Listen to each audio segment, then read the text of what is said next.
आज आपण क्रियाशारीचा समरचा 2023चा paper discussion घेणार आहोत. आता याच्यामध्ये मी तुम्हाला काही पेपर लिहिण्याच्या काही ट्रिक्स सांगेल किंवा काही एक स्ट्रॅटजीज आहेत की जो एक स्मार्ट विद्यार्थी असतो तो नेहमी फॉलो करतो.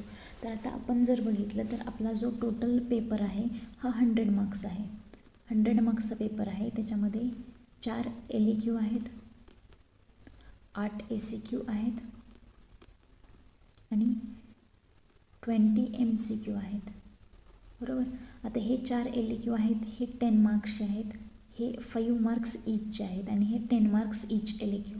तर याच्यामध्ये काय होत असतं, आपण नेहमी अटेंड करताना काय करायचं, नेहमी LEQ पहिल्यांदा अटेंड करायचे. याचं कारण सांगते. सुरुवातीला आपल्याकडे रिलॅक्स टाईम असतो किंवा बराचसा टाईम असतो, आपल्याकडे थोडा विचार करायला वेळ असतो आणि LEQचे क्वेश्चन हे असे असतात की याच्यामध्ये तुम्ही जेवढं जास्त टू दी पॉईंट आन्सर लिहाल किंवा जेवढं तुमचं कंटेंट डिलिव्हरी किंवा कंटेंट लिहून जेवढं जास्त चांगलं होईल तेवढं LEQसाठी बेटर असतं. त्यामुळं पहिले तुम्ही काय अटेम्प्ट करणार, LEQ अटेंड करणार, कारण पुढे आपलं टाईम मॅनेजमेंट होत नाही, त्यामुळं मग LEQला वेळ राहत नाही. त्यामुळं बेस्ट वे पहिल्यांदा LEQ अटेंड करायचे. याचे 40 मार्क हे फिक्स होऊन जातात, ठीक आहे.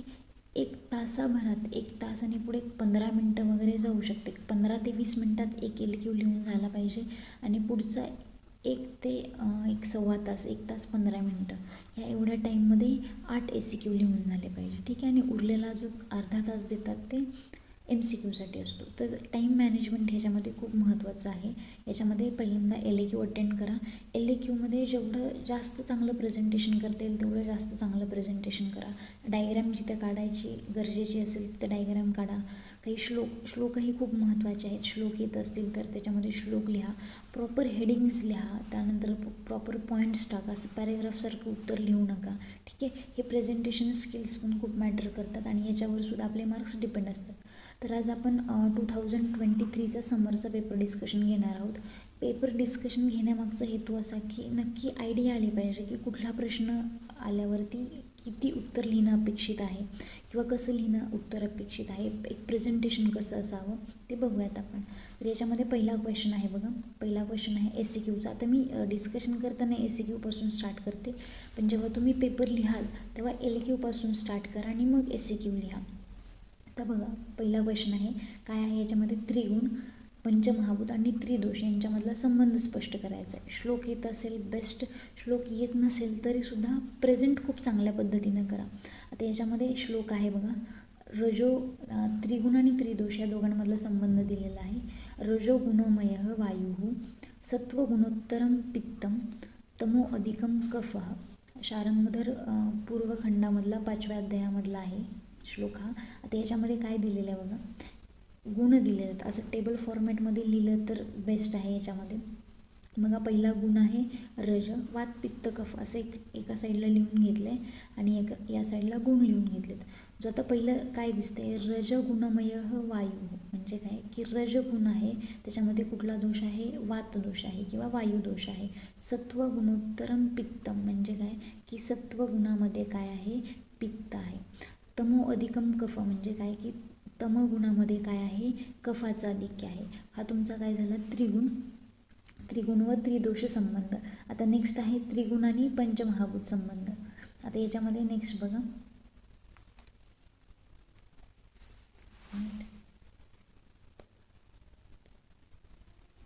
त्रिगुण आणि पंचमहाभूत संबंध हा पण इम्पॉर्टंट श्लोक आहे, हा पाठच पाहिजे तुम्हाला. काय श्लोक बघा याच्यामध्ये, वायवाकाश धातुभ्याम वायू, पाठ पाहिजे हा श्लोक, इम्पॉर्टंट आहे. एंट्रन्सच्या दृष्टीनं सुद्धा हा इम्पॉर्टंट आहे. वायवाकाश धातुभ्याम वायू, अग्नेयम पित्तम, अंब पृथ्वीभ्याम श्लेष्मा. अष्टांग संहिता सूत्रस्थान 20:3 मधला आहे. आता याच्यामध्ये बघा, वायवाकाश धातुभ्याम म्हणजे काय की वायू आणि आकाश. पहिला जो आहे वायवाकाश धातुभ्याम वायू म्हणजे वायूमध्ये, वायू आणि आकाश म्हणजे वातामध्ये, वायू आणि वात हे एकमेकांचे सिमिलर वर्ड्स आहेत, पर्यायी शब्द आहेत. म्हणजे वात दोषामध्ये कुठला महाभूत आहे, वायू आणि आकाश महाभूत आहे. अग्नेयम पित्तम, अग्नेयम पित्त म्हणजे काय, अग्नी महाभूत कशामध्ये आहे, पित्तामध्ये आहे. अंब पृथ्वीभ्याम श्लेष्मा, श्लेष्मा म्हणजेच कफ असतो. तर याच्यामध्ये कफमध्ये काय आहे, अंब, अंब म्हणजेच जल आणि पृथ्वी. अंब म्हणजे काय असतं, जल किंवा अंबू. अंबू म्हणजे सुद्धा जल. मग कफामध्ये कुठले दोन महाभूत आहे, जल आणि पृथ्वी. हे श्लोक जरी नाही आला आणि हे तुम्ही प्रॉपर टेबल फॉर्मॅटमध्ये लिहिलं तरीसुद्धा तुम्हाला मार्क मिळून जातात. वातदोषामध्ये वायू आणि आकाश, पित्तदोषामध्ये अग्नी आणि कफदोषामध्ये जल आणि पृथ्वी. त्यानंतर ना आहे त्रिगुण आणि पंचमहाभूतांचा संबंध आहे बघा. आता हे त्रिगुण पंचमहाभूत संबंधाचा पण श्लोक पाठ असेल तर ठीक, नसेल तर असंच तुम्ही टेबल फॉर्मॅटमध्ये लिहिलं तरीसुद्धा चालू शकते. आता बघा पहिलं श्लोक बघा, याच्यामध्ये पंचमहाभूत आणि त्रिगुण संबंध. सत्वबहुलम आकाशम रजोबहुलो वायू, वायु सत्व रजोबहुलो अग्नी, सत्व तमोबहुलो आपः, तमोबहुल पृथ्वी, पृथ्वीतीही. कुणाचा श्लोक आहे, सुश्रुत शारीर स्थान 1:20. आता याच्यामध्ये पंचमहाभूत आणि त्रिगुण पूर्ण टेबल फॉर्मॅटमध्ये लिहून घ्या. पंचमहाभूत कोणती कोणती आहेत, आकाश, वायू, अग्नी, जल आणि पृथ्वी. आ वा तेज पो असं लक्षात ठेवू शकता. पहिलं आ म्हणजे आकाश. आकाश हे सत्वगुणात्मक आहे बघा, दिसते श्लोकमध्ये. सत्वबहुलम आकाश. त्यानंतर ना वायू, वायूमध्ये रज आहे बघा, इथं पण दिसतं. रजबहुलो वायू. रजामध्ये काय, रजबहुलो वायू म्हणजे काय की वायूमध्ये कुठला गुण आहे तर रजगुण आहे. त्यानंतर ना अग्नी, अग्नीमध्ये काय आहे, सत्व रजो बहुलो अग्नी. अग्नीमध्ये काय आहे, सत्व आणि रज. त्यानंतर ना सत्व तमो बहुलो आप, आप म्हणजेच जल. जलमध्ये काय आहे, सत्व आणि तम. त्यानंतर तमो बहुला पृथ्वी. तमो बहुला म्हणजे काय, तम, तमगुण आणि पृथ्वी. पृथ्वीमध्ये, पृथ्वी महाभूतामध्ये कुठला गुण आहे तर तम. असं जर तुम्ही लिहिलं तर इथे तुम्हाला एक 4-4.5 मार्क्स मिळून जातात. जर श्लोक लिहिलं तर जास्त इम्प्रेसिव्ह राहतं. आता नेक्स्ट क्वेश्चन बघूयात. SAQचाच क्वेश्चन आहे बघा. याच्यामध्ये काय विचारलेले, जेवढं टू दी पॉईंट आन्सर लिहिणार तेवढे तुम्हाला जास्त चांगले मार्क्स पडणार. क्वेश्चन बघा, कफदोषाच्या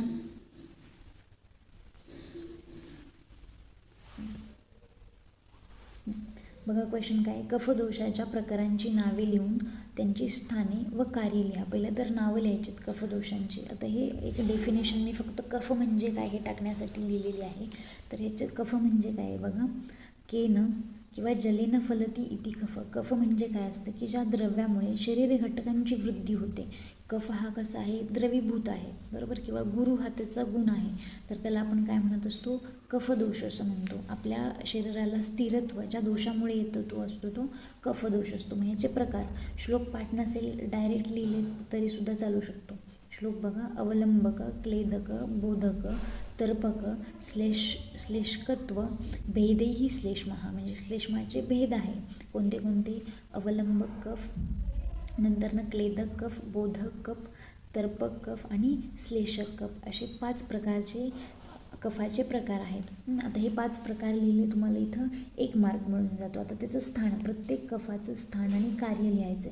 हे श्लोक पाठ असेल तर ठीक आहे, नसेल तर डायरेक्ट तुम्ही त्याचं स्थान आणि कार्य लिहू शकता.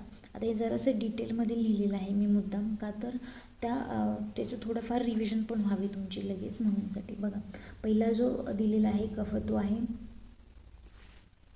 अवलंबक कफ दिलेला आहे बघा. अवलंबक कफामध्ये काय दिलेलं आहे, त्याचं पहिलं तर श्लोक बघा, त्याचं स्थानाचा श्लोक आहे. उरस्तः त्रिकसंधारणम आत्मवीर्येन अन्नरसः संहितेन हृदयावलंबन करोति. म्हणजे काय की उरस्थानामधील कफदोषाला काय म्हटलेलं आहे, अवलंबक कफ म्हटलेलं आहे. कारण ऊर्ध्व भागामध्ये जो दोष आहे कफदोष त्याला अवलंबक कफ म्हटलेलं आहे.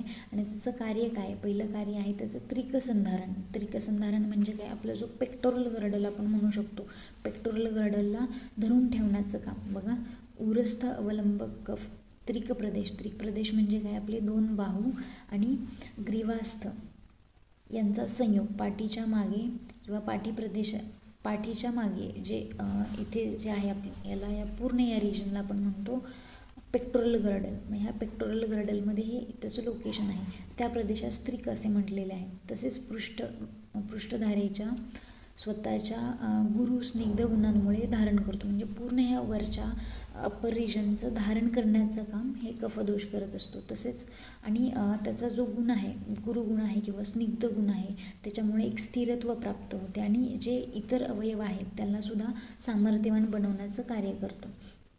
त्यानंतर ना बघा हृदयावलंबन, हे सुद्धा त्याचं कार्य आहे. हृदयाला बल देतं. हृदयाला बल देण्याचं काम करतं आणि सगळ्यात महत्त्वाचं म्हणजे हृदयाच्या ठिकाणी असल्यामुळे किंवा हृदयाच्या समीप असल्यामुळे हृदयामध्ये जे आपले हार्ट रेट रेग्युलेशनचं काम असेल किंवा जो आपण त्याला करोनरी सर्क्युलेशन म्हणतो, तर हार्टचा जो ओन सप्लाय आहे त्याचं रेग्युलेशनचं काम असेल, हे सगळं काम अवलंबक कफाचं कार्य आहे. तर हे अवलंबक कफ करतो. आता याच्यामध्ये बघा हृदयावलंबन म्हणजे काय, हृदयाला बल देणे. हृदय जे कंटिन्युअस त्याचं हार्ट रेट चालू आहे ते हार्ट रेटसाठी किंवा त्याच्या पंपिंग ॲक्शनसाठी त्याला बल देणे. त्यानंतर हृदयाच्या मांसधातूची लवचिकता वाढवणे, बरोबर, त्याला कॉन्ट्रॅक्शन आणि रिलॅक्सेशन करण्यासाठी तिथली इलॅस्टिसिटी वाढवतं. नंतर उर प्रदेशामध्ये स्नेहन करून प्राण उदान व्यान वायूची गती या कार्यामुळे निर्माण होणारी रुक्षता कमी करते. आता स्नेहन हा गुण किंवा स्निग्धता हा गुण कफाचा असल्यामुळे उरस्थानामध्ये जे प्राण आणि उदान किंवा व्यान वायू आहे यांना काय करतं, जे रुक्षता वायू किंवा वात म्हटलं तर तिथं रुक्षता असते, मग ती रुक्षता नाहीशी करण्याचं काम कोण करतं, अवलंबक कफ करतं. त्यानंतर हृदय फुफ्फुस या अवयवांचे स्नेहन करून त्यांना पोषण देते व बल देते. हे जे हृदय आणि फुफ्फुस म्हणजे ऊर्ध्व भागामध्ये जे पण अवयव आहेत त्यांचं जे कार्य करण्याचं काम आहे किंवा ज्यांचं रेग्युलेशनचं काम आहे ते अवलंबक कफ करतो आणि अन्य कफस्थानांना देखील बल देण्याचं काम करतो. त्यानंतर नाही क्लेदक कफ. आता हा क्लेदक कफसुद्धा खूप इम्पॉर्टंट आहे. क्लेदक कफ, आता त्याचं पहिलं तर लोकेशन बघूयात.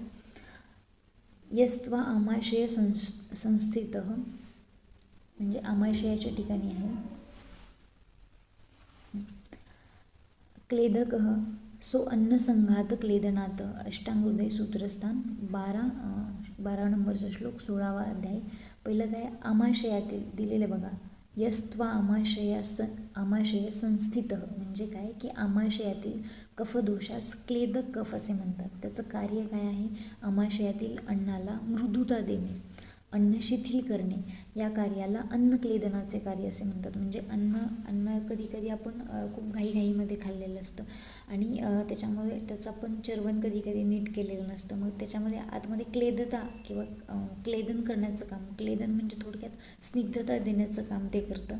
आता याच्यामध्ये अजून काय आहे, त्याचा गुण पिच्छील, स्निग्ध आणि शीत गुणाने अन्नपचनसुद्धा करते. पिच्छील गुण, स्निग्ध आणि शीत ह्या तीनही गुणांमुळे अन्नपचनाचं कार्यसुद्धा क्लेदक कफ करत असतो. त्यानंतर आहे बोधक कफ. आता बोधक कफ आपल्या रसना किंवा आपलं जे टंग म्हणू शकतो आपण त्या ठिकाणी असतो. आपल्याला जे चवीचे ज्ञान होतं ते बोधक कफाने, बोधक नावातच अर्थ आहे, बोध होतो. कशाचा बोध होतो म्हणजे जाणीव होते, चवीची जाणीव होते. बघा, रसबोधनात बोधको रसना स्थायी म्हणजे काय की रसबोधनाचे कार्य करतात आणि रसना स्थायी म्हणजेच आपली टंग किंवा जिव्हेच्या ठिकाणी असतं बघा, ज्यामुळे पदार्थांच्या चवीचे ज्ञान होते, त्या कफ प्रकाराला बोधक कफ असे म्हटले जाते. या कफामुळे षडरसांचे ज्ञान होते. आपल्याला जे वेगवेगळ्या चवीचे ज्ञान ते बोधक कफामुळे होते. त्याचं स्थान कुठं आहे, स्थान आहे जिव्हा व मुख. जिव्हा आणि मुख या ठिकाणी बोधक कफ आहे. अन्नाच्या चवीचे ज्ञान होण्यासाठी बोधक कफामध्ये मिसळले जाते व त्यानंतर अन्नाची चव समजते. म्हणजे बोधक कफामुळेच आपल्याला वेगवेगळ्या अन्नांची चव समजते. नेक्स्ट आहे श्लेषक कफ. हा पण खूप महत्त्वाचा आहे, संधींमध्ये प्रेझेंट असतो बघा.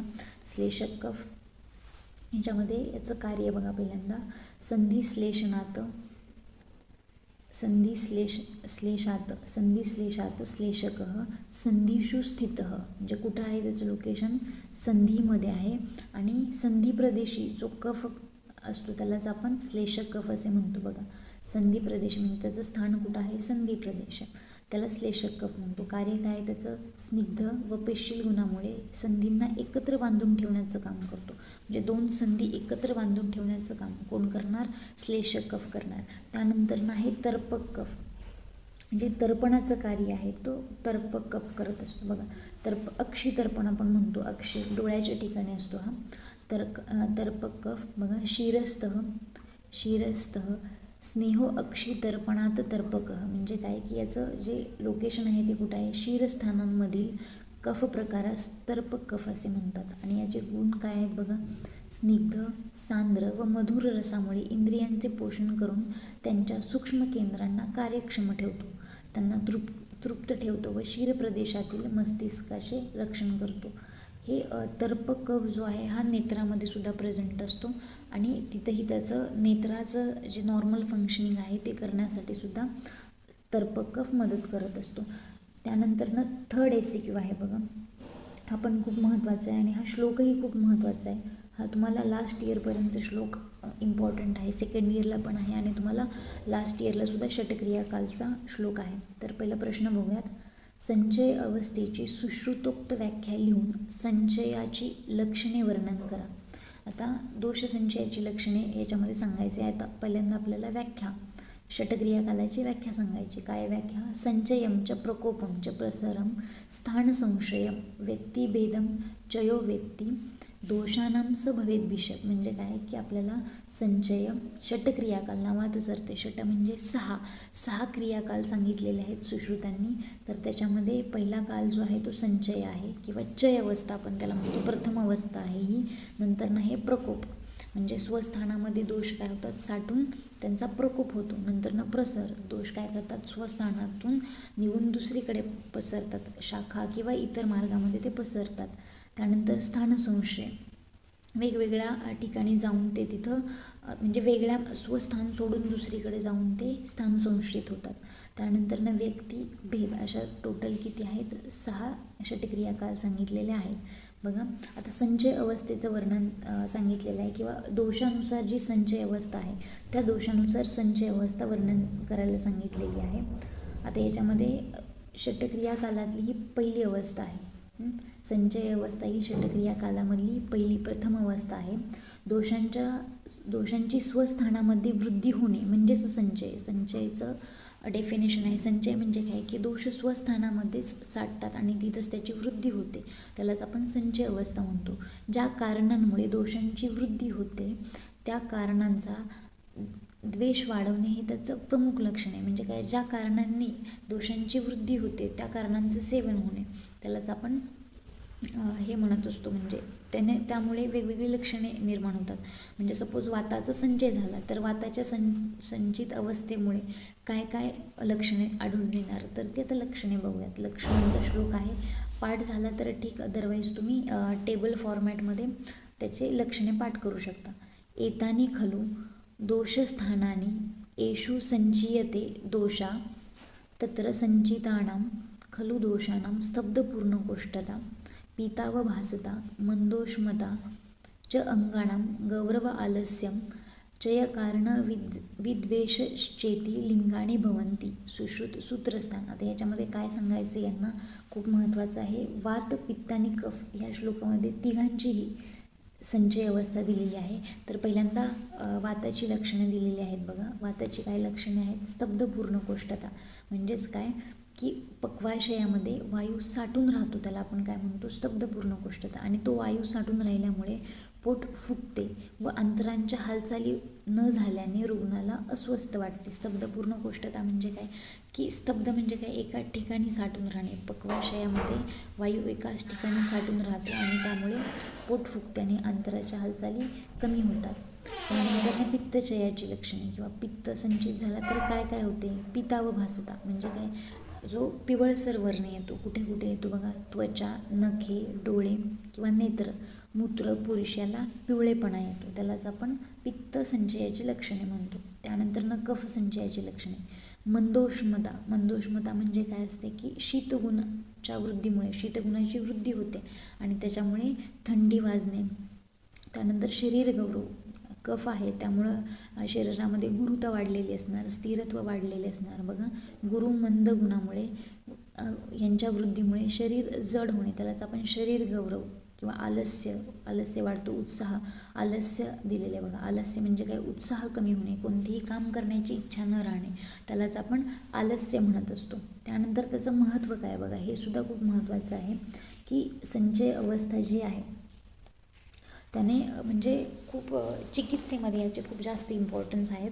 षटक्रिया कालामध्ये आपण जर चय अवस्था योग्य काळी ओळखली किंवा संचय अवस्था चिकित्सकाने योग्य काळी जर ओळखली तर चिकित्सा करणं हे खूप सोपं होतं.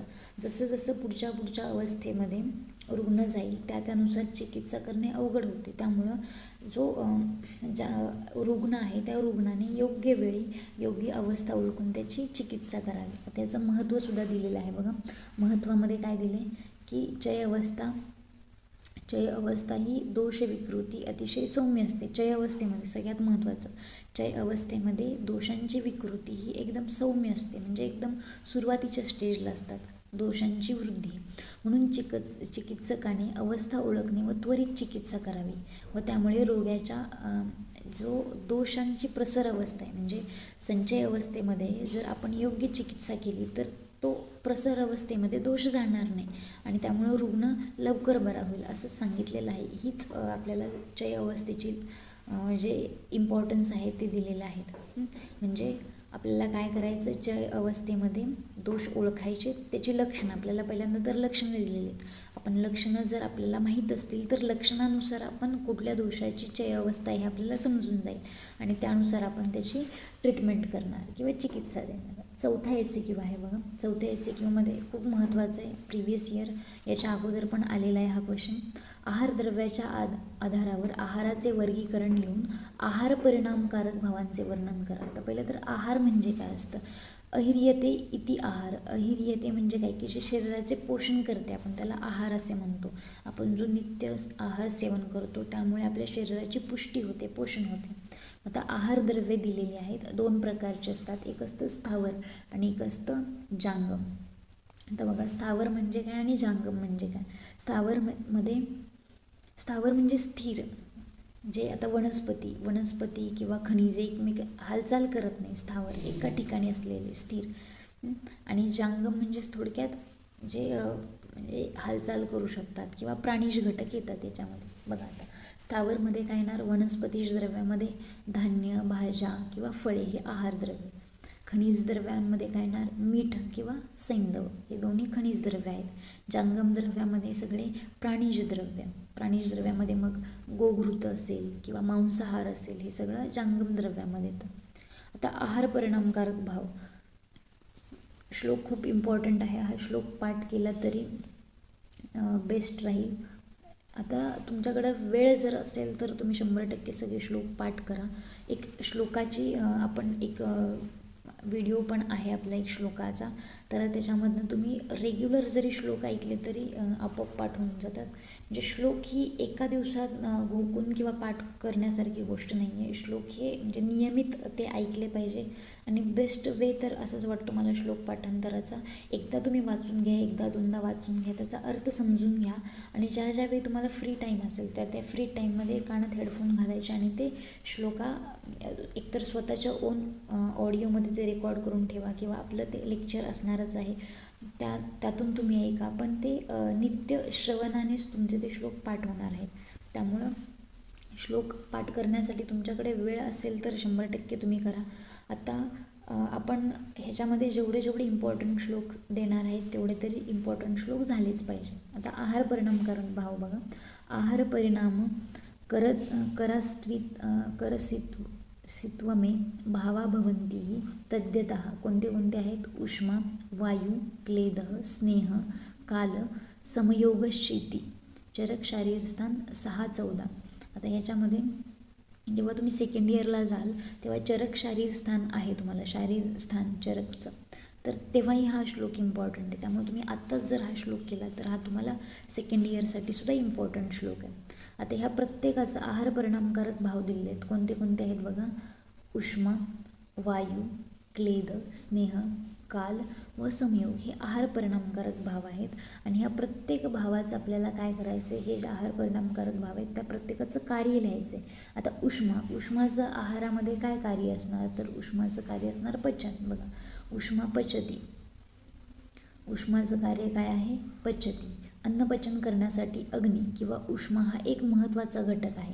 ग्रहणीमध्ये असणाऱ्या जाठराग्नीमुळे अन्नाचे पचन होते. ग्रहणीमध्ये काय आहे, जाठराग्नी किंवा जठरामध्येही जाठराग्नी आहे. तर ते जाठराग्नीमुळे काय होतं, पचन होतं आणि पचन झाल्यामुळे आपण डायजेशनचं डेफिनेशन बघितलं, ठीक आहे, किंवा आपण जर मॉडर्नशी कोरिलेट केलं तर HCl सोबत आपण त्याला कोरिलेट करतो.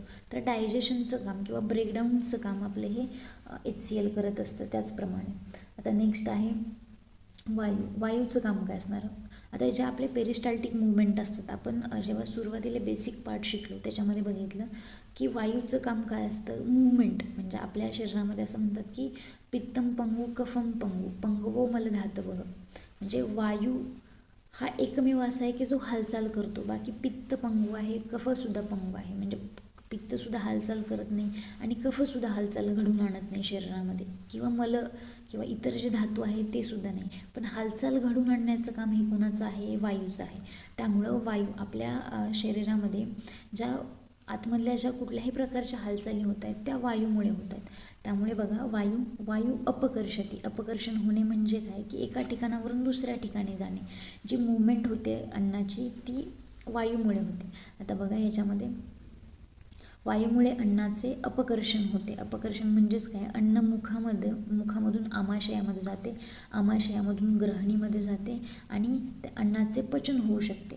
कळालं का. म्हणजे काय की हे मूवमेंटचं काम कोणामुळे झालेलं आहे, वायूमुळे झालेलं आहे. म्हणून वायू अपकर्षती असं म्हटलेलं आहे. बघा प्राणवायूमुळे गिळण्याची प्रक्रिया होते. बघा प्राणवायू आपल्या शरीरामध्ये ऊर्ध्व स्थानात आपण वाताच्या प्रकारामध्ये बघितलं प्राणवायू. तर प्राणवायूमुळे काय होते, आपल्या ज्या गिळण्याची किंवा जी पेरिस्टाल्टिक मुवमेंट आहे ती प्राणवायूमुळे होत असते. ठीक आहे. आता नेक्स्ट बघा आमाशयामध्ये येतं. म्हणजे अन्न तुम्ही ग्रहण केलं, चर्वण केलं, इसोफेगस तुमच्या अन्ननलिकेमध्ये गेलं, नंतर आमाशयामध्ये गेलं, आमाशयामधून नंतर ग्रहणीमध्ये गेलं, ग्रहणीमध्ये गेल्यानंतर अन्नाचे जे विभाजन झालं, मल आणि म्हणजे सार किट्ट विभाजन आपण म्हणतो ते विभाजन झालं, सार भाग आणि किट्ट भाग, आणि त्याच्यानंतर पुढे आपल्या रेक्टममध्ये जाऊन एनसमधून बाहेर पडणं. ही जी पूर्ण प्रोसेस झाली याच्यासाठी आपल्याला काय लागतो, वायू लागतो. नेक्स्ट बघा आता समान वायू, हे पण खूप महत्त्वाचं आहे. बघा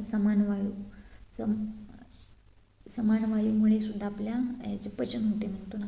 समान अग्नी समीपस्थ कोष्ठी चरती सर्वत. म्हणजे आपला जो समान अग्नी आहे किंवा समान वायू जो आहे तो आपल्या कोष्ठामध्ये आहे आणि त्याच्यामुळं पचनाचे कार्य होतं. बघा समान वायूमुळे अन्न आमाशयातून ग्रहणीमध्ये जाते आणि अन्नाचे पचन होते. म्हणजे वायूच्या प्रत्येक प्रकाराचं कार्य दिलं आहे. पहिलं प्राणवायूमुळे आपण काय केलं, अन्न ग्रहण केलं. समान वायूमुळे काय झालं, आमाशयामधून ते अन्न ग्रहणीमध्ये गेलं, अन्नाचे पचन झालं. आणि आत्ता जसं सांगितलं तसंच अपानवायूमुळे काय झालं, पक्वाशयामध्ये किट्ट भाग आणि सार भाग याचं विभाजन झालं. हे असं ह्या वायूचं कार्य आहे आपल्या आहारामध्ये.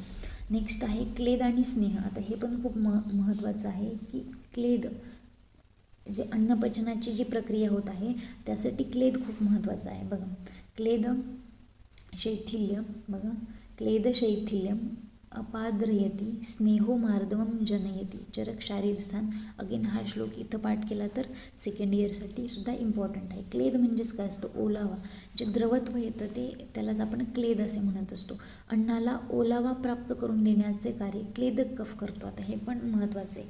आपण जर त्याला मॉडर्नशी कोरिलेट केलं तर मॉडर्नमध्ये आपण बघतो की आपलं सलायवरी ग्लँड्स असतात, तर सलायवाचं सिक्रेशन करतात किंवा पूर्ण तुमच्या GI ट्रॅकमध्ये म्युकसचं सिक्रेशन होतं असतं, बरोबर. मग ते स्मूथ करण्याचं काम सलायवाचं काम काय असतं की जे तुम्ही इंजेक्शन केलेलं आहे किंवा जे फूड आतमध्ये घेतलेलं आहे, मॅस्टिकेशन केलेले आहे, तर त्या मॅस्टिकेशनमध्ये सलायवासुद्धा मिक्स होत असतो आणि त्याच्यामुळं काय होतं, त्याला एक ओलावा निर्माण होतो त्याच्यामध्ये आणि ते इझिली इसोफेगसच्या आतमधून जातो. बघा ते महत्त्वाचे. अन्नाला ओलावा प्राप्त करून देण्याचे कार्य क्लेदक कफ करतो. क्लेदक कफाचं काम काय, क्लेदता देणे. क्लेदता म्हणजेच काय, ओलावा. त्यामुळे अन्नाचे कण सुट्टे होतात, म्हणजे संघात भेद म्हणतो आपण. अन्नाचे कण सेपरेट होतात आणि क्लेदक कफाच्या स्निग्धतेमुळे अन्न मऊ होते आणि ह्याच्या स्निग्धतेमुळं कसं होणार, अन्न मऊ.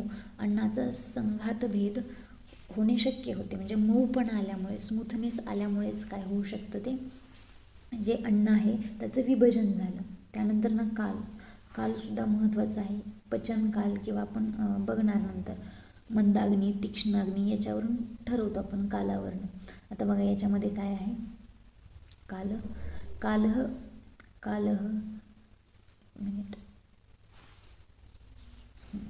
बघा, कालह पर्याप्तिम निर्वयती म्हणजे काय की आहाराचे पचन होण्यासाठी योग्य कालावधीची आवश्यकता असते.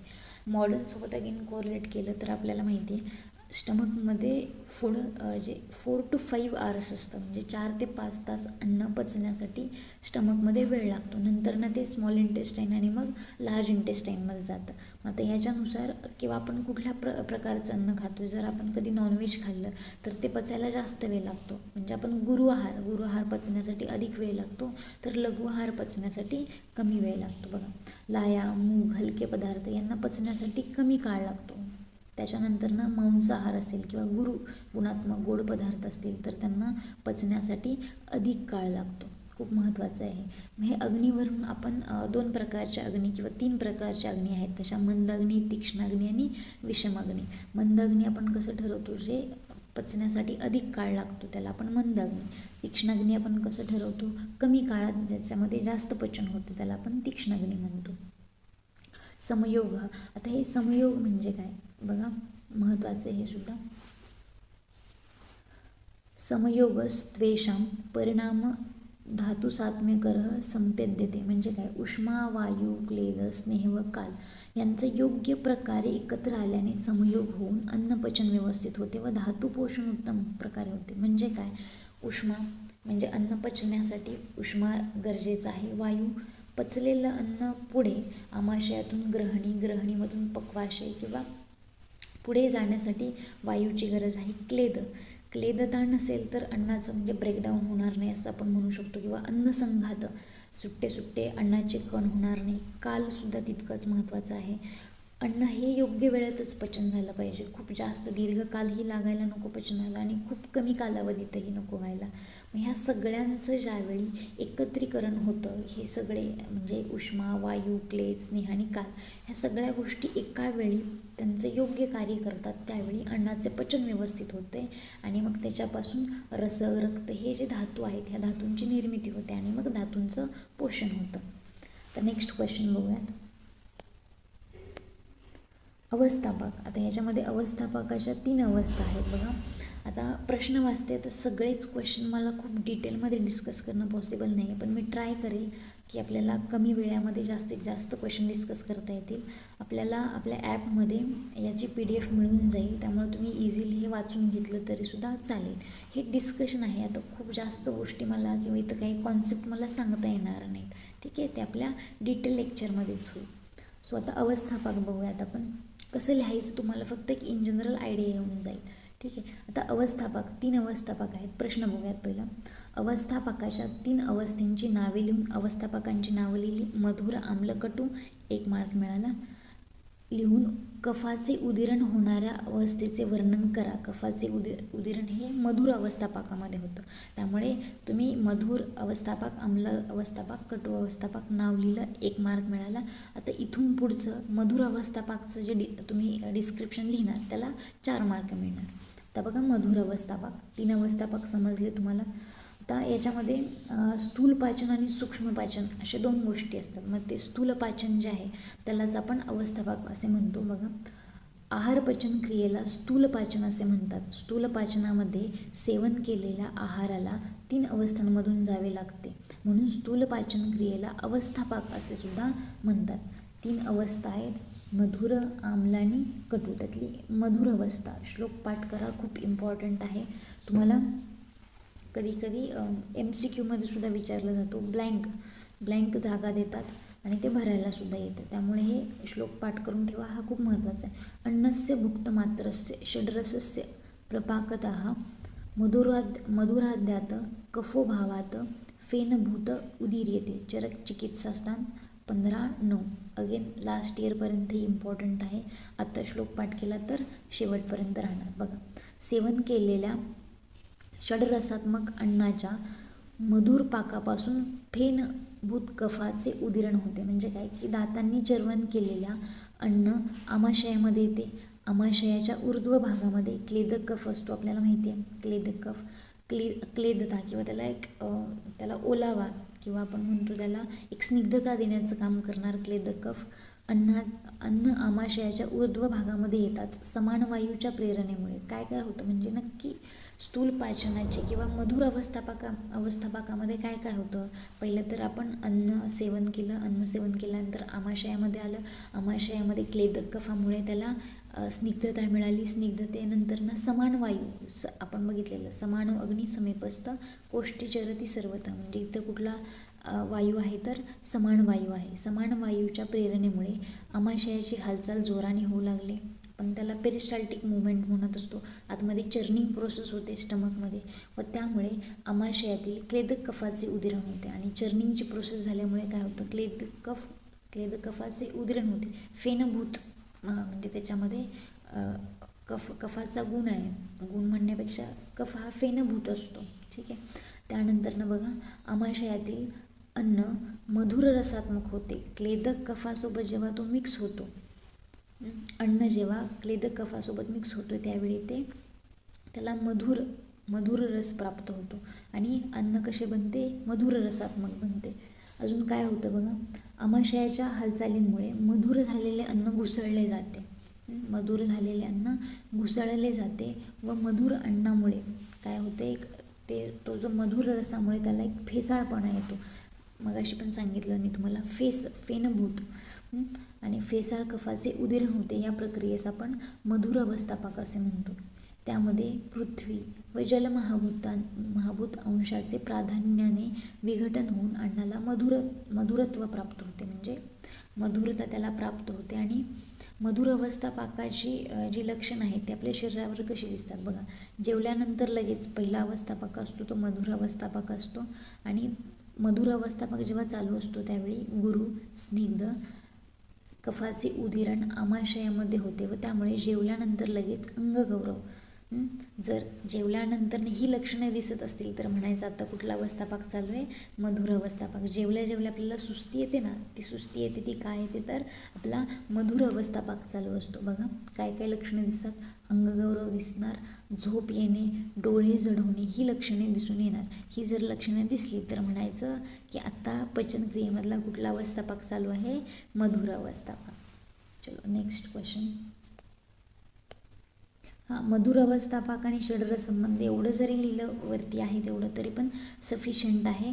मग बाकीचे जे अवस्थापाक आहेत त्या बाकीच्या अवस्थापाकांचं दिलेलं आहे.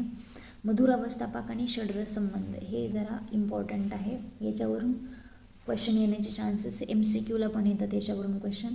मधुर रसांच्या पदार्थांचा, म्हणजे तुम्ही मधुर रस पदार्थ सेवन केले तर त्याचा अवस्थापाक मधुर होणार.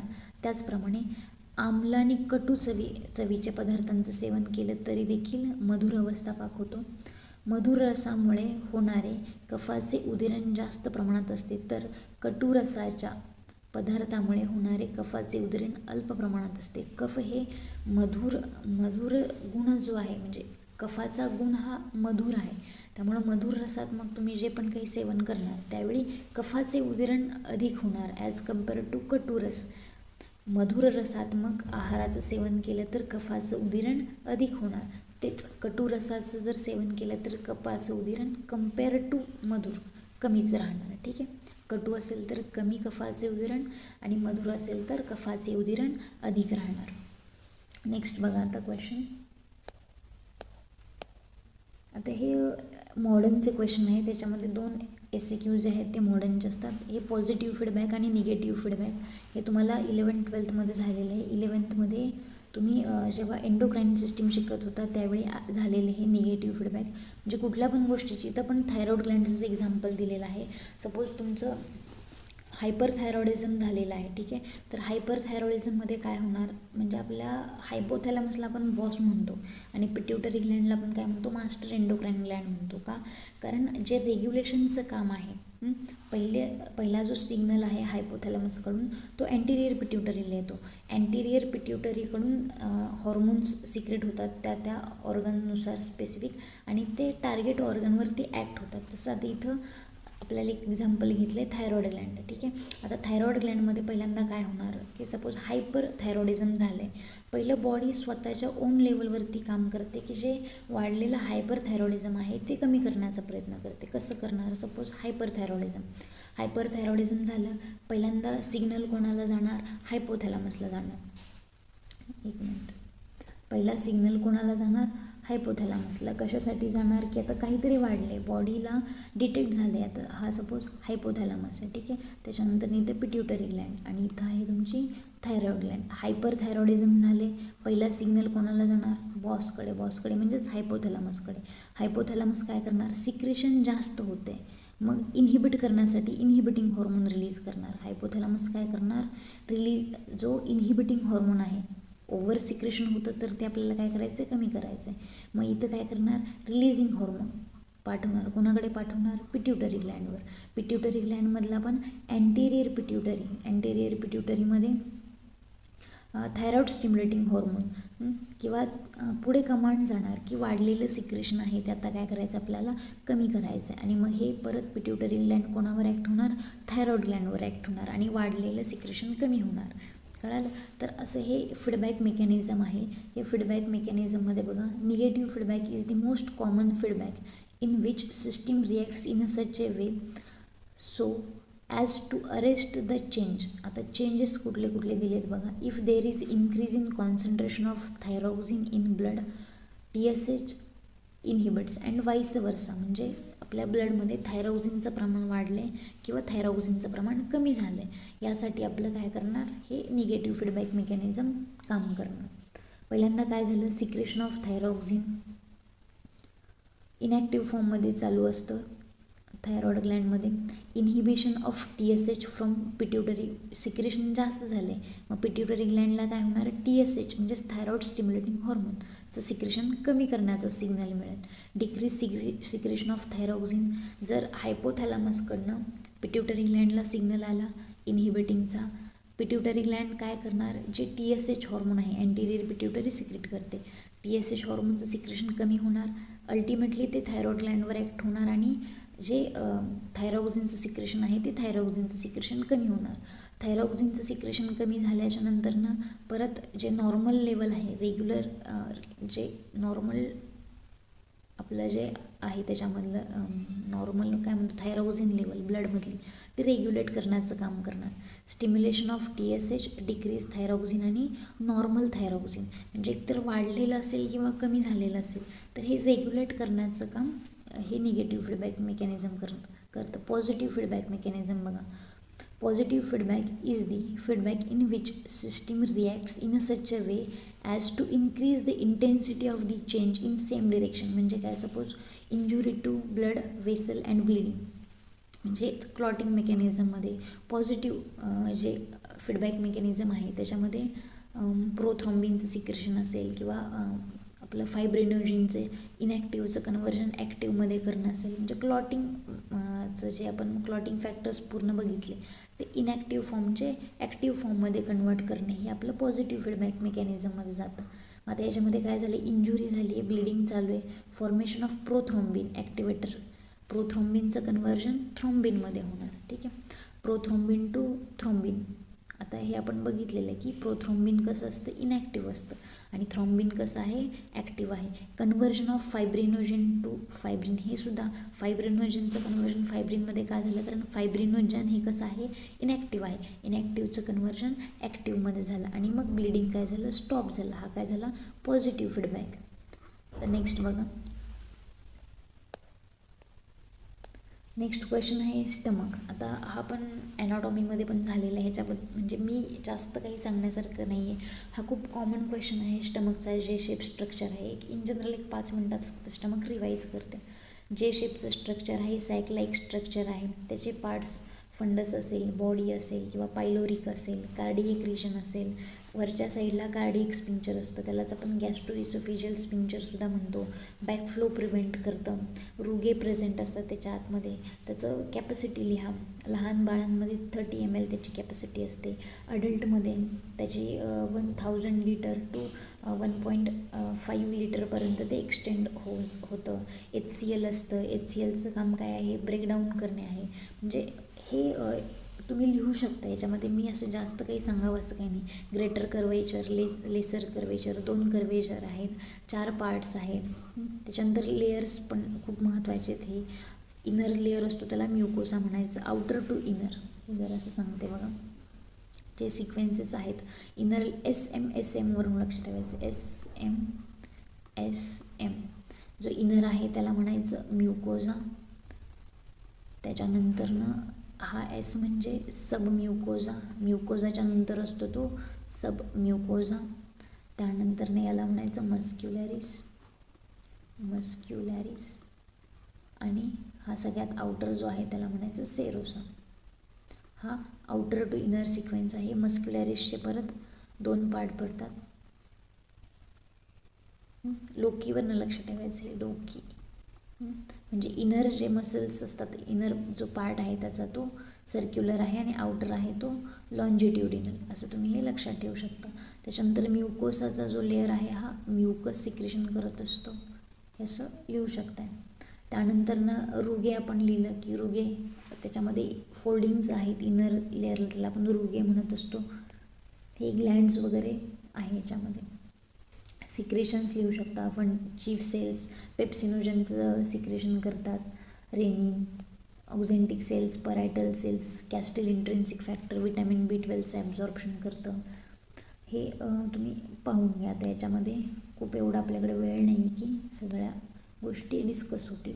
हे पण तुम्ही करू शकताय. जे नर्व क्रेनियल नर्व्ज आहेत, ऑलफॅक्टरी नर्व बघा, olfactory nerve, olfaction, sense of smell, optic nerve, विजनचं काम करणार, ऑक्युलोमोटर जे आईची मूवमेंट आहे, ठीक आहे, ते करणार. त्याच्यानंतर ट्रॉक्लियर, ट्रायजेमिनल, ॲबडक्टंट किंवा ॲबडक्संट, फेशियल वेस्टिब्युलर, वेगस, हे तुम्ही एकदा वाचून घेतलं तरीसुद्धा होऊन जाईल. हायपोग्लॉसल असेल, हायपोग्लॉसल म्हणजेच टंगचा जो सप्लाय आहे त्याला म्हणतो आपण. आता सगळ्यात महत्त्वाचा पार्ट आहे तो म्हणजे एलिक्यू. आता एलिक्यूमध्ये बघा पित्तदोष दिलेला आहे. पित्तदोषामध्ये आपल्याला काय काय प्रश्न विचारला आहे बघा, खूप महत्त्वाचं आहे. पित्तदोष फिक्स क्वेश्चन असतो. वात पित्त कफ म्हणजे न चुकता, म्हणजे 26 मार्काचं वेटेज आहे वात पित्त कफला. वात पित्त कफ केला 1 एलिक्यू येणार, 2 SAQ येणार आणि 3 ते 4 MCQ येणार. त्यामुळं हे केलं तुम्ही वात पित्त कफ तरीसुद्धा तुम्हाला खूप चांगले मार्क्स पडतात. आता बघा पित्तदोषाचं काय विचारलं आहे. पित्तदोष उत्पत्ती लिहायचे, निरुक्ती लिहायचे, सामान्य स्थान लिहायचे, त्याचं गुण लिहायचे आणि सामान्य कार्य लिहायचं आहे. आता याचं प्रकार आणि स्थान वर्णन करा. तर 10 मार्क्सचा LAQचा टॉपिक आहे किंवा LAQचा क्वेश्चन आहे, तर डिटेल ह्या गोष्टी आल्या पाहिजे. त्यामुळं LAQ अटेंड करताना ते पहिले अटेंड केले पाहिजे. डिटेल एकदम टू दी पॉईंट LAQ लिहायचे. 8-9 मार्क्स ह्याला मिळून जातात. आता पहिलं त्याची उत्पत्ती बघा काय. तपसंतापे, तपसंतापे म्हणजे काय की ज्याच्यामध्ये पित्त गुणात्मक संताप किंवा दाह गुणात्मक जे असतं तो पित्त असतो. तपसंतापे म्हणजे काय, ज्या द्रव्यामुळे दाह निर्माण होतो, जे शरीरामध्ये उष्णता निर्माण करते त्याला पित्त असे म्हणतात. पित्त म्हणजे काय की जे शरीरामध्ये उष्णता निर्माण करते त्यालाच आपण पित्त असे म्हणतो. आता याचं सामान्य स्थान काय बघा. नाभिरामाशय श्लोक पाठ पाहिजे. हा नाभिरामाशय स्वेदोलसिका रुधिरम रस दृकस्पर्शनम च पित्तस्य नाभिरत्र विशेषतः, खूप महत्त्वाचा श्लोक आहे हा. श्लोक इथं पाठ केला तर अष्टांगसाठी पण होऊन जातो आणि इकडे क्रियासाठी पण होऊन जातो. त्यामुळे हे श्लोक पाठ करून ठेवा. काय काय प्रमुख स्थान, विशेष स्थान त्याचं नाभी आहे. त्यानंतर आमाशय, स्वेद, लसिका, लसिका म्हणजेच तुमचे जे लिम्फॅटिक वेसल्स आहेत त्या, रुधिर म्हणजेच रक्त, रसधातू, दृक, स्पर्शन म्हणजेच त्वचा, या ठिकाणी पित्त प्रेझेंट असते किंवा पित्ताचे स्थान आहे. आता पित्ताचे गुण दिलेत बघा, हा सुद्धा श्लोक पाठ करून ठेवा. सेम आपल्याला अष्टांगसाठी सुद्धा इम्पॉर्टंट आहे आणि चरकमध्ये सुद्धा असे श्लोक आहेत. त्यामुळे हे श्लोक एकदा केले तर होऊन जातात. आता पित्ताचे गुण काय आहेत बघा. पित्तम सस्नेह तीक्ष्णोष्णम लघु विश्रम सरम द्रवम. पाठ करून ठेवा, श्लोक महत्त्वाचा आहे. सस्नेह म्हणजे काय, किंचित स्निग्ध आहे. अन्न मृदू होते, त्वचेला मृदुता प्राप्त होते स्नेहगुणामुळे. त्यानंतर तीक्ष्ण, अन्नाचे भेदन किंवा अन्नपचन कशामुळे होते, तीक्ष्ण गुणामुळे होते. उष्ण गुणामुळे काय होते, पित्ताचे स्त्रावण होते आणि अन्नाचे पचन होते. खूप महत्त्वाचे आहे. लघु गुणामुळे काय होते, द्रवरूपी पित्त अन्नाबरोबर मिसळू शकते व अग्नीचे दीपण होते. लघु गुणामुळे आपण कुठलं पण पंचकर्म असेल किंवा काही असेल, आपण संसर्जन क्रम देतो. संसर्जन क्रमामध्ये लघु गुणात्मक आहार, आपण कुठल्याही बस्ती दिलेली असेल किंवा वमन दिलेलं असेल किंवा विरेचन दिलेलं असेल तर आपल्याला संसर्जन क्रम देतात. का, कारण आपण जेव्हा हे शोधन क्रिया केलेली असते त्यावेळी अग्निमांद्य होतं.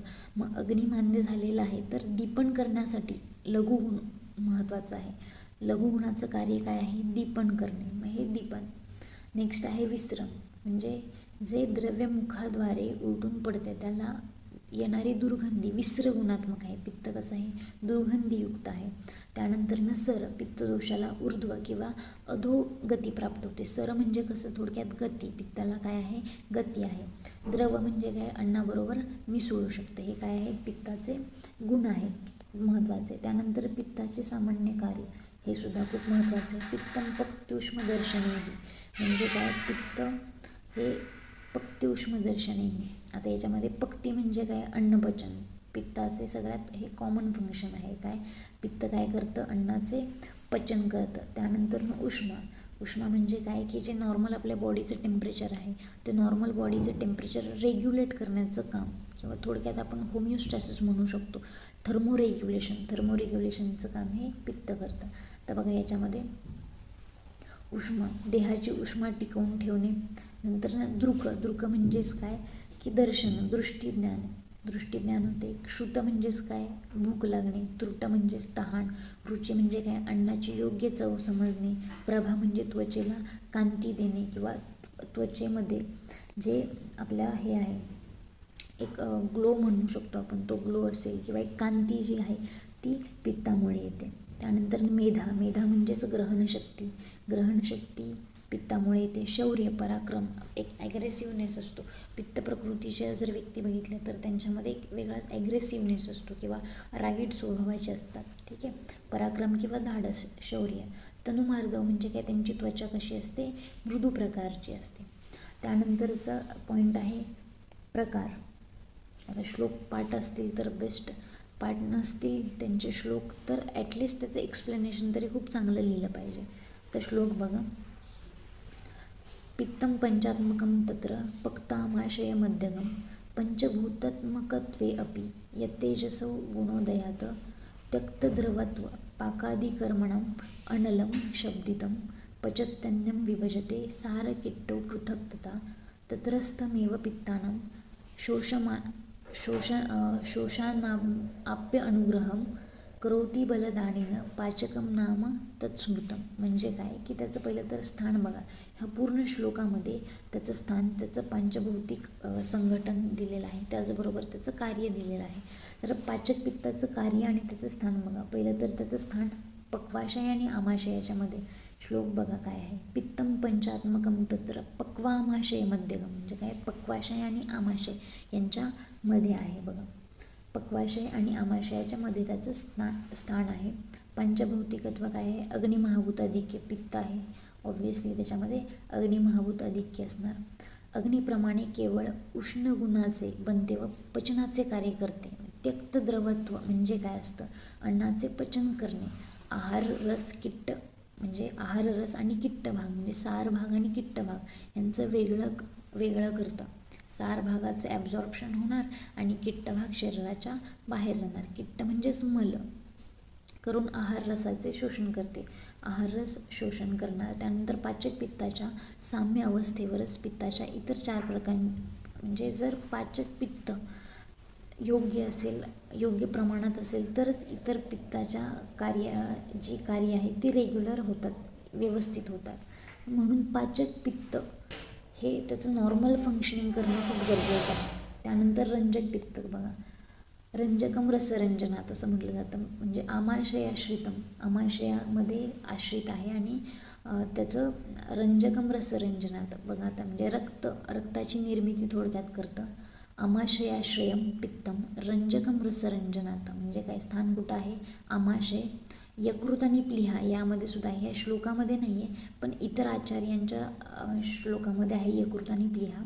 पांढऱ्या रंगाच्या रसधातूचे रंजन करून त्याचे रूपांतर लाल रंगाच्या रक्तधातूमध्ये करते. म्हणजे यांना काय म्हणायचं आहे की रसधातूचे रूपांतर रक्तधातूमध्ये होते आणि ते कुठल्या पित्तामुळे होते तर रंजक पित्तामुळे होते. रंजन म्हणजेच काय असतं? लाल वर्ण किंवा लाल जो कलर आहे तो.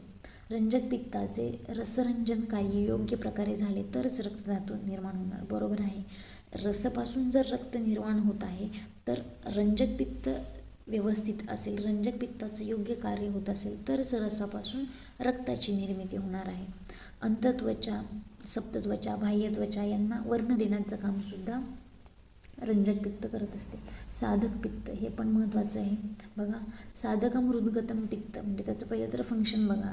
साधकम हृदगतम पित्त म्हणजे काय की साधक पित्ताचं काम कुठं आहे? हृदय आहे. बघा हृदयातील पित्ताला काय म्हणतात? साधक पित्त असे म्हणतात. ह्याचं कार्य काय? बुद्धी, मेधा, अभिमान, धैर्य, प्रेतार्थ साधनात. म्हणजे काय की धी, धृती, स्मृती, मनाची शक्ती याद्वारे योग्य निर्णय घेण्याची जी क्षमता असेल किंवा ज्ञानेंद्रियाद्वारे सर्व विषयांचे ग्रहण करणे असेल, हे सर्व काम करण्याचं कोणाचं असतं? साधक पित्ताचं असतं. या विषयांचे रूपांतर ज्ञानामध्ये करणे, हे ज्ञान स्मृतीमध्ये रूपांतरित करणे.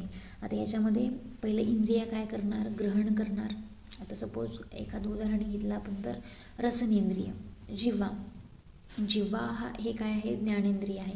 त्यानं जर एखाद्या पदार्थाची चव योग्य घेतली तर ते इम्पल्सेस आपले मॉडर्ननुसार बघितलं तर इम्पल्सेस ब्रेनमध्ये जातात आणि त्याच्यानंतर आपल्याला त्याच्या चवीचे ज्ञान होते. बरोबर.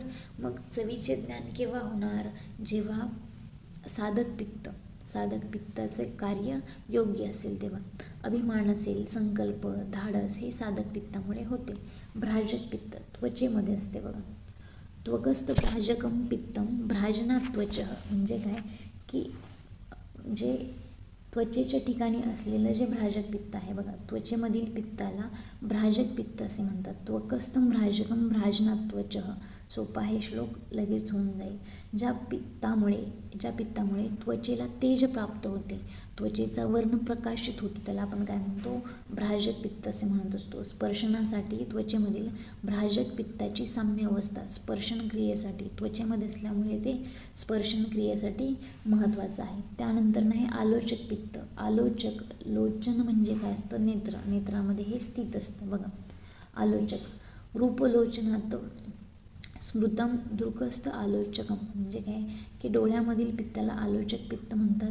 कोणत्याही वस्तूच्या आकाराचे ज्ञान, कुठल्याही वस्तूच्या आकाराचे किंवा रंगाचे ज्ञान कशामुळे होते?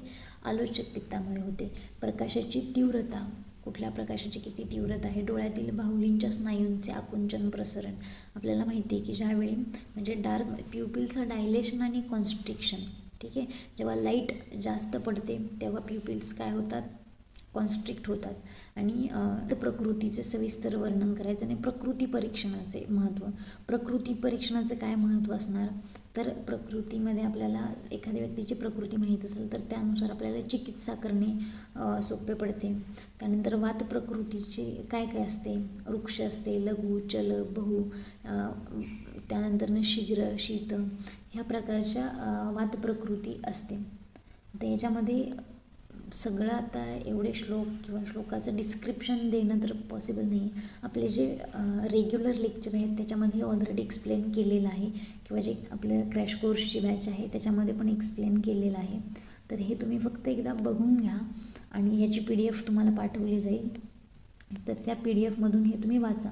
प्रत्येक गुण आता एक्सप्लेन करणं पॉसिबल नाही आहे. प्रकृती परीक्षणाचे महत्त्व पण दिलेले आहे. स्वस्थ रक्षणाचे कार्य होण्यासाठी आहे. बघा हे विरुद्ध आहार कसा टाळला पाहिजे किंवा हे सगळं ह्याच्यामध्ये दिलेलं आहे. रसायन चिकित्सा, मॉडर्नचा ह्याच्यामध्ये क्वेश्चन आहे बघा. हायपोक्सिया, रेस्पिरेशनची प्रोसेस हे पण जे तुमचं 11th-12thमध्ये झालेलं आहे, रेस्पिरेशनची ती प्रोसेस लिहायची. हायपॉक्सिया म्हणजे ऑक्सिजन लेवल कमी होणे. हे नॉर्मल फिजिओलॉजी, ह्युमन फिजिओलॉजीमध्ये जे आपण शिकलो रेस्पिरेशनची, तेच लिहायचं आहे याच्यामध्ये. Transport of gases, artificial respiration. ठीक आहे, तर याच्यामध्ये जास्त असं काही नाही आहे, हे तुम्ही बेसिक गोष्टी लिहू शकताय. हायपॉक्झियामध्ये हे पण एक्सप्लेन केलेलं आहे. टाईप्स: हायपॉक्झिया, ॲनेमिक हायपॉक्झिया, स्टॅग्नंट हायपॉक्झिया आणि हिस्टोटॉक्सिक हायपॉक्झिया. हे इम्पॉर्टंट आहे. हायपॉक्झिया झालं तर त्याला ट्रीटमेंट काय करणार? ऑक्सिजन थेरपी देणार. ठीक आहे, त्यानंतर describe detail function of following parts of brain. Again हे पण 11th-12thमध्ये तुम्हाला झालेलं आहे. थॅलॅमसचं फंक्शन, हायपोथॅलॅमस, आपलं जे टेम्परेचर रेग्युलेशन असेल हे हायपोथॅलॅमसचं काम आहे. थॅलॅमसचं काम काय काय आहे? सेन्सेशन, टच, प्रेशर असेल, विजन किंवा साऊंड टेस्ट, हे सगळं आपलं थॅलॅमसचं काम आहे. Sensation of a smell is not conducted in thalamus, म्हणजे स्मेलचं सेन्सेशन जे आहे ते थॅलॅमसमध्ये होत नाही. बाकीच्या गोष्टी मग हायपोथॅलॅमस बॉडीचं टेम्परेचर रेग्युलेट करतं. हंगर असेल, थर्स्ट असेल, तहान लागणे किंवा जे इमोशन असेल, सेक्शुअल बिहेवियर, हे सगळं हायपोथॅलॅमस कंट्रोल करतं. सेरेबेलम हाइंड ब्रेनचा पार्ट आहे. बॉडी इक्विलिब्रियम किंवा बॉडी बॅलन्स काम करतं. मसल टोन रेग्युलेट करतं. मेड्युला ऑब्लांगाटा व्हायटल ऑर्गन्समध्ये सगळीकडे हे काम करतं, म्हणजे रेस्पिरेशन रेग्युलेशनचं काम असेल, हार्ट रेट रेग्युलेशनचं काम असेल किंवा आपण त्याला वॉमिटिंग सेंटरसुद्धा म्हणतो, हे मेड्युला ऑब्लांगाटा. सेरेब्रम म्हटलं तर ह्याच्यामध्ये वेगवेगळे सेन्सेसरी एरियाज आहे. ब्रोकाज स्पीच एरिया असेल किंवा व्हिज्युअल एरिया असेल, हे सगळे वेगवेगळे एरियाज दिलेले आहेत ह्याच्यामध्ये. ठीक आहे, तर यावरून म्हणजे आपल्याला एकच कन्क्ल्युजन निघतं की आपल्याला ब्लँक काय सोडायचं नाही. म्हणजे आपण एक गोष्ट याच्यावरून लक्षात घेऊ शकतो की फेल होणं अवघड आहे फिजिओलॉजीमध्ये. इवन सगळ्याच सब्जेक्टमध्ये फेल होणं खूप अवघड आहे, पास होणं खूप सोपं आहे. का? तुम्ही सगळे क्वेश्चन अटेंड करून या, त्याच्याशी रिलेटेड काहीतरी लिहून या, पण क्वेश्चन ब्लँक सोडायचा नाही. आणि तुम्ही जर तुमच्या सिलॅबस कॉपीचा खूप चांगला अभ्यास केला तर सिलॅबस कॉपीमध्ये खूप चांगल्या सगळ्या गोष्टींचं डिटेल दिलेलं आहे. कुठल्या टॉपिकवरून किती क्वेश्चन येणार, कसा क्वेश्चन येणार, सगळ्या डिटेल गोष्टी दिलेल्या आहेत.